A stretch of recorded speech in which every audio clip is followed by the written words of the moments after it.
Bonjour et bienvenue dans Coder c'est cool, je suis Hugo Taché, développeur web et mobile, et vous regardez DevTalk. Vous êtes plusieurs à me l'avoir demandé, donc aujourd'hui on va parler no-code. Qu'est-ce que c'est et est-ce que ça menace le métier de développeur? On voit ça tout de suite, c'est parti.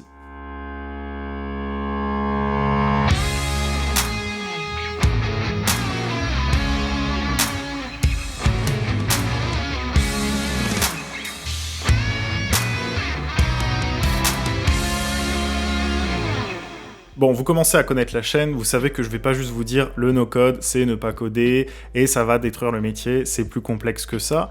Et en réalité, comprendre ce que c'est, le no-code, et pourquoi ça existe, et ben en fait, ça va largement vous faire relativiser sur la menace qu'il pourrait constituer, et vous allez voir qu'on va apprendre plein de choses en même temps. En règle générale, ce qu'on entend par no-code, en fait, c'est des outils ou des interfaces qui permettent de produire des sites ou des applications sans avoir besoin d'écrire une ligne de code, d'où le nom no-code. Pour ne citer que, vous allez retrouver par exemple Webflow, Squarespace, Wix pour le web, mais il faut savoir que ça existe aussi en fait pour d'autres domaines comme les chatbots, l'emailing et les applis mobiles aussi. Et c'est sûr que quand on voit la profusion et la qualité des outils, on peut se demander légitimement si le métier de développeur sera encore pertinent dans quelques années. Mais j'aimerais revenir un petit peu sur quelque chose, c'est pourquoi est-ce qu'on a créé les outils de no-code? Et pour comprendre pourquoi est-ce qu'on a créé ces outils de no-code, il faut comprendre déjà fondamentalement pourquoi est-ce qu'on code et pourquoi est-ce qu'on doit simplifier l'écriture d'un programme ou d'une appli. D'ailleurs, fondamentalement, le code, la programmation et plus largement l'informatique, ça poursuit souvent deux objectifs qui sont l'automatisation et l'abstraction. Et j'aimerais bien revenir sur ces deux notions parce qu'elles sont très intéressantes. Alors, je m'explique. Commençons par l'automatisation. Donc, la définition arrive, elle va vous faire peur, elle va vous faire exploser la tête, mais prenez le temps de la comprendre, elle est intéressante. L'automatisation, pour faire simple, c'est le moyen de déléguer des tâches complexes, fastidieuses ou répétitives à une machine grâce à un procédé, une organisation ou des outils qui vont réduire ou supprimer la nécessité d'une intervention humaine. Celle-là, je l'ai pas pris dans un dictionnaire, je l'ai fait moi-même, donc essayez de l'analyser, elle est un peu bizarre, un peu complexe, mais bon. Du coup, on peut faire le rapprochement avec l'informatique qui, elle a pour but de réduire la nécessité d'une intervention humaine dans le sens où elle va traiter l'information à notre place. Donc certes, aujourd'hui, on n'a plus vraiment l'impression qu'un ordinateur ne fait que traiter de l'information, car on voit à aucun moment en fait les 1 et les 0 sur notre écran, mais pourtant, vous le savez, c'est que du calcul binaire derrière. Et pour faire ces calculs binaires, il y a une deuxième notion qui est très importante en informatique, qui est l'abstraction. Donc l'abstraction, bien entendu, quand on parle pas de peinture étrange, abstraite, etc., pas du tout. On parle en fait d'un procédé qui permet de simplifier la nature des instructions qu'on va donner à l'ordinateur pour réaliser les calculs dont on a parlé plus tôt, et traiter l'information. Donc la notion, elle peut paraître un peu contre-intuitive, forcément, puisque le mot abstrait, mais en fait, rendre quelque chose d'abstrait en informatique, c'est faire abstraction de la complexité, c'est-à-dire éviter la complexité, justement. Parce que oui, si on peut pas donner d'ordre à la machine, si on doit lui donner avec des 1 et des 0, il y a peu de gens qui vont pouvoir coder des programmes, ça c'est sûr, et on imagine que si c'était si compliqué, par exemple, de tweeter quelque chose, il y en aurait moins des tweets débiles, je vous assure. Donc pour résoudre le problème de ne pas pouvoir donner des instructions en 1 ou 0 facilement à l'ordinateur, on va prendre ces 1 et ces 0 et puis on va créer une surcouche ou des surcouches nécessaires pour plus avoir à les coder directement en fait. Et le plus souvent, ça va passer par des langages plus naturels, donc en fait c'est les langages de programmation, donc qui soient plus ou moins bas niveau.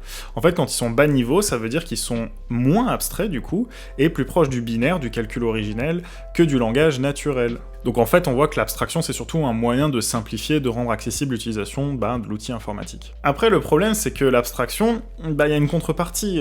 Plus les outils vont devenir abstraits, et moins on va avoir de contrôle en fait sur la machine. Moins on va être bas niveau, et plus on va trouver des limites dans la maîtrise de ce qu'on peut faire. Et malheureusement, les limites sont souvent posées par l'usage, c'est-à-dire les cas d'utilisation les plus courants. Et on va voir l'importance que ça a justement dans le no-code ensuite. Par exemple, quand on fait un programme ou autre, ça va être plus facile de trouver un plugin pour, encoder un fichier WAV en MP3 plutôt qu'un plugin pour faire du mixage audio, du traitement de signal, etc. Parce que l'un va être beaucoup plus souvent utilisé que l'autre en fait. D'ailleurs, c'est un débat auquel je vous invite à participer dans les commentaires. À votre avis, est-ce que utiliser, un framework ou des librairies qui nous facilitent la vie, nous, en tant que dev, c'est pas aussi une forme de no-code en soi, puisqu'on va pas coder tous les éléments ? Alors franchement, personnellement, je pense que si, mais en tant que dev, en fait, on s'en rend pas compte parce qu'on a l'impression, comme on est toujours dans un univers de code, etc., bah, qu'on fait pas du no-code, alors qu'on en fait, en fait, en soi. Mais voilà, c'est plus une question philosophique, mais il est intéressant de se demander si, bah, par exemple, pour un développeur qui travaille, je sais pas, sur des systèmes d'exploitation ou des trucs très bas niveau, bah, nos frameworks, nos librairies, bah, pour lui, c'est peut-être exactement l'équivalent de Wix et tout, à voir. Mais bon, pour revenir aux outils grand public, maintenant qu'on a compris que le no-code, en fait, c'est le moyen d'automatiser et d'abstraire de façon ultime la complexité de la création d'un site ou d'une app, on va essayer de voir si, ce que c'est déjà vraiment concrètement, et puis si ça peut menacer notre métier. Du coup, en général, ce qui caractérise les outils comme Wix et tout, c'est les interfaces WYSIWYG, c'est-à-dire what you see is what you get. Ça veut dire, en gros, des interfaces assez simples, intuitives, dans lesquelles on fait du glisser-déposer de blocs pour composer des pages web ou des applis. Donc en général, en plus, Wix et tout, ça propose aussi d'héberger le site, donc ça abstrait vraiment même des choses annexes, et c'est souvent ça qui est payant, d'ailleurs les deux sont souvent indissociables. Mais du coup, si on compare un petit peu le no-code et un développeur, c'est déjà très différent financièrement. On va voir pourquoi le no-code, ça peut être une problématique, puisque à partir du moment où on veut faire par exemple un site vitrine en no-code, si on regarde les tarifs de Wix que je vous affiche là, on voit que le plus gros forfait, il coûte 29 € par mois, donc c'est rien du tout. C'est parfois juste l'hébergement quand on fait un site custom, mais si on compare avec le tarif d'un développeur, c'est assez affolant, parce qu'en fait, en freelance, on imaginerait même un mec qui a 300 € par jour, qui devrait bosser 3 semaines, ça fait presque 4500 € le site vitrine.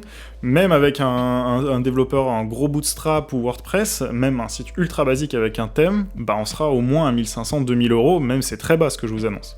Donc il n'y a pas photo, c'est sûr, le no-code est ultra compétitif, et c'est pour ça qu'il nous fait peur, au moins sur le long terme, au moins sur le court terme, pardon, et on compte même pas le fait, comme je vous l'ai dit, que l'hébergement, on doit le payer quand c'est du site custom. Par contre, ce qu'il faut comprendre, c'est que le no-code, il y a des choses qu'il ne fera jamais. Comme on l'a dit plus haut, comme on a rendu abstrait les choses, forcément, il y a des choses qu'on ne peut plus faire. Et là, on aura toujours besoin de développeurs. Donc, je pense plutôt que les deux sont faits pour coexister. Donc, premièrement, on fait pas la même chose avec un développeur ou avec du no-code. Si on reprend l'exemple du site vitrine, la première chose à bien prendre en compte, c'est que tout ce que peut faire un truc comme Wix, c'est tout ce qu'il peut faire. C'est-à-dire qu'il peut rien faire de spécifique ou de custom. Et la plupart du temps, les clients, s'ils ont une idée ou un besoin, ça va être des besoins spécifiques ou custom. Si par exemple le client veut un site un peu plus original, avec des transitions étudiées, une architecture différente, des modules interactifs qui correspondent à son activité, il pourra les avoir que s'il fait un code sur mesure, forcément. Et d'ailleurs, souvent, le but d'un site vitrine, c'est d'attirer l'œil, d'acquérir des clients, donc là, le moment où le client va rechercher de l'originalité, il va plutôt aller voir un développeur que le faire lui-même sur Wix. Mais bon, tout le monde n'a pas besoin de ça, d'ailleurs on le voit bien dans les pubs de Wix, le gars là qui est dans sa salle de sport, etc. C'est plus des PME qui sont visées, et qui de toute façon auraient pas les moyens de payer un dev sur mesure, donc heureusement que des solutions no-code existent, et peut-être par la suite, ces gens-là iront voir un vrai développeur, ou une agence pour leur faire un vrai site. Ensuite, j'aimerais qu'on revienne sur un point, c'est que finalement, c'est pas si simple à utiliser. Nous, on le voit un peu comme un truc, comme une interface super simple, tatati tatata, parce qu'on est familier avec les outils informatiques, mais si on n'est pas trop auto-centré, il faut se rappeler qu'il y a énormément de gens qui ont du mal avec les interfaces, etc., et que même si c'est les plus ergonomiques du monde, il y a des gens qui arriveront jamais à produire quelque chose de viable, et c'est là où même du conseil de développeur va intervenir. Le développeur ne fait pas que coder, il conseille aussi. Du coup, on peut même voir aussi l'aspect créatif, l'aspect UX, où je peux vous assurer qu'un développeur front expérimenté qui va faire un site même le plus sobre possible va faire un site 100 fois mieux que n'importe quelle personne sur Wix, etc. Sûrement plus ergonomique, plus fonctionnel, il faut encore qu'il soit bon, mais bon. Mais même moi, quand je regarde en arrière certaines de mes réalisations, je vois que à l'époque, je faisais des trucs qui manquaient un peu de goût, qui étaient pas incroyables, donc j'imagine même pas, si j'avais pas fait ça, réaliser un site ou une app. Troisièmement, pour créer des outils no-code, faut forcément des développeurs qui les codent, ces outils. Et il faut pas imaginer que les choses vont rester figées dans le temps et qu'on vous voudra tout le temps que du site vitrine, qu'il y aura pas d'innovation ou de tendance, et justement, des nouveaux outils no-code devront être créés, et pour créer ben, ces interfaces, il faudra toujours des développeurs, parce que Wix, ben, en soi, ne peut pas coder Wix, vous voyez ce que je veux dire. D'ailleurs, en tant qu'agence ou que dev freelance, vous le savez ou vous le saurez, la plupart des projets sur lesquels on travaille concernent des besoins en fait souvent très spécifiques. Par exemple, j'ai bossé moi récemment sur une appli Android et iOS qui permet des rencontres entre skippers et propriétaires de bateaux. Ou encore, j'ai fait un site web de mise en relation pour des voyages linguistiques pour des enfants entre entreprises. Et ça, jamais du code ne permettra de le faire. Alors bien sûr, je l'ai fait en équipe, hein, pas tout seul. Mais on peut très bien imaginer que quelqu'un développe un outil no-code qui permet de générer des apps de mise en relation, par exemple. Donc, mais bon, sincèrement, en général, les besoins des clients sont bien trop spécifiques pour que ce soit possible d'avoir un générateur d'appli comme ça. Donc bref, vous le voyez, en fait, le no-code, ça n'a rien à voir avec le développement, on fait pas du tout les mêmes choses, mais faut pas s'inquiéter, le métier de développeur, il a encore un bel avenir devant lui, c'est certain, au moins jusqu'à la singularité technologique, mais ça, c'est pour une prochaine vidéo. Mais voilà, pour conclure, je pense que le no-code, ça peut être des outils vraiment intéressants pour certains projets. La plupart du temps, dès que ça va rentrer dans le spécifique, dans le custom, on va avoir besoin d'un développeur parce que le no-code sera toujours limité en termes de fonctionnalité, de customisation. On a besoin du conseil du développeur, besoin du conseil de l'UX, UI. Souvent, une agence, c'est pas que des développeurs d'ailleurs. Donc voilà, heureusement qu'il y a du no-code, parce que vous imaginez le nombre de personnes qui veulent lancer leur business et tout, qui ont besoin juste d'un site vite fait, bah tant mieux que ça existe. Bon, après... moi, je recommande de prendre un développeur, forcément, puisque je suis moi-même développeur. Mais bon, voilà, je voulais vous donner mon point de vue et vous rassurer un petit peu si vous êtes en reconversion ou que vous êtes vous-même dev, junior, et que vous vous posez la question. Je pense que les devs un peu plus avancés ont le même point de vue que moi, à peu près. Et voilà, bah, je vous remercie, abonnez-vous et activez cette cloche, parce que je vous vois dans mes analytics, je sais qu'il y a genre 10% des personnes qui sont abonnées qui ont activé la cloche.